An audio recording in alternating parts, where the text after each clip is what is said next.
പാർലമെന്റിന്റെ വർഷകാല സമ്മേളനം സമാപിച്ചു. വനിതാ സംവരണം, മണ്ഡല പുനർനിർണയം എന്നിങ്ങനെ സർക്കാർ ലക്ഷ്യമിട്ടിരുന്ന പ്രധാന ബില്ലുകൾ കൊണ്ടുവരാനാകാതെയാണ് 19 ദിവസത്തെ സമ്മേളനം അവസാനിച്ചത്.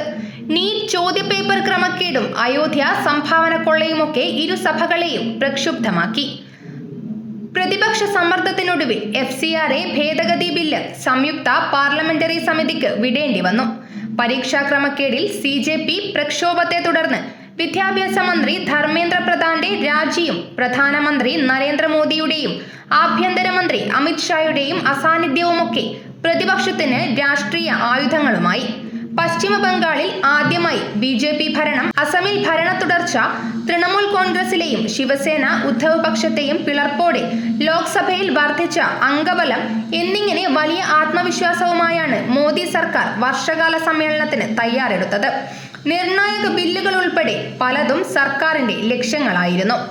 ബജറ്റ് സമ്മേളനത്തിൽ പാസ്സാകാതെ പോയ മണ്ഡല പുനർനിർണയവും വനിതാ സംവരണവുമായിരുന്നു ഇതിൽ പ്രധാനം. NDA ഇതര കക്ഷികളെ ഒപ്പം നിർത്തി ഭരണഘടനാ ഭേദഗതി ബിൽ പാസാക്കാനുള്ള ചർച്ചകളും സർക്കാർ നടത്തിയിരുന്നു. പക്ഷേ വർഷകാല സമ്മേളനത്തിന്റെ ആദ്യ ദിനമായ ജൂലൈ 20 തന്നെ എല്ലാ പ്രതീക്ഷകളും പാളി. നീറ്റ് ചോദ്യപേപ്പർ ചോർച്ച ഉൾപ്പെടെ പരീക്ഷാ ക്രമക്കേടുകൾക്കെതിരെ കോക്രോച്ച് ജനതാ പാർട്ടി നടത്തിയ പാർലമെന്റ് മാർച്ചാണ് ഭരണപക്ഷത്തിന്റെ കണക്കുകൂട്ടലുകൾ തെറ്റിച്ചത്. വിദ്യാർത്ഥി മാർച്ചിനെ പോലീസ് ഉൾപ്പെടെ സേനയെ ഉപയോഗിച്ച് അടിച്ചൊതുക്കാനുള്ള ശ്രമം കൈവിട്ടുപോയി. വിഷയമേറ്റെടുത്ത് പ്രതിപക്ഷ പാർട്ടികളും തെരുവിലിറങ്ങി. കോൺഗ്രസ് നേതൃത്വത്തിൽ പ്രധാനമന്ത്രിയുടെ ഓഫീസിലേക്കും മാർച്ച് നടന്നു. പോലീസിനെ ഉപയോഗിച്ച് പ്രതിഷേധങ്ങളെ നേരിടാനുള്ള ശ്രമം തിരിച്ചടിയായി. കോടതികൾ ഉൾപ്പെടെ വിമർശനവുമായി രംഗത്തെത്തി. പൊതുജനവികാരം ആളിക്കത്തിയതോടെ വിദ്യാഭ്യാസ മന്ത്രി ധർമ്മേന്ദ്ര പ്രധാൻ രാജിവയ്ക്കേണ്ടി വന്നു. വിദ്യാർത്ഥികൾക്കെതിരായ പോലീസ് അതിക്രമം, പെല്ലറ്റ് ഗൺ ഉപയോഗം ഉൾപ്പെടെ വിഷയങ്ങൾ പാർലമെന്റിന്റെ ഇരുസഭകളിലും ഉയർന്നുകേട്ടു. ആഭ്യന്തരമന്ത്രി അമിത് ഷാ അറിയാതെ ഇതൊന്നും നടക്കില്ലെന്ന് പ്രതിപക്ഷ നേതാവ് രാഹുൽ ഗാന്ധി സഭയിലും പുറത്തും ഉന്നയിച്ചു. അതിനിടെ വിദ്യാർത്ഥി സമരത്തിൽ പങ്കെടുത്തവരെ തിരഞ്ഞുപിടിച്ചുള്ള ഡൽഹി പോലീസ് പ്രതികാര നടപടിയെ ചോദ്യം ചെയ്ത് ഇടതംഗങ്ങളും രംഗത്തെത്തിയതോടെ മറുപടിയില്ലാതെ സർക്കാർ കുഴഞ്ഞു. പ്രധാനമന്ത്രിയും ആഭ്യന്തരമന്ത്രിയും സഭയിൽ വരാതായതോടെ അതിനെയും പ്രതിപക്ഷം ആയുധമാക്കി. വർഷകാല സമ്മേളനത്തിന്റെ അവസാന ദിവസം വന്ദേ മാതരം പാടുന്ന ഏതാനും മിനിറ്റ് മാത്രമാണ് മോദിയും അമിത് ഷായും ലോക്സഭയിലെത്തിയത്. ഇതിനിടെ FCRA ഭേദഗതി ബില്ല് അവതരിപ്പിക്കാനുള്ള കേന്ദ്ര നീക്കവും പാളി.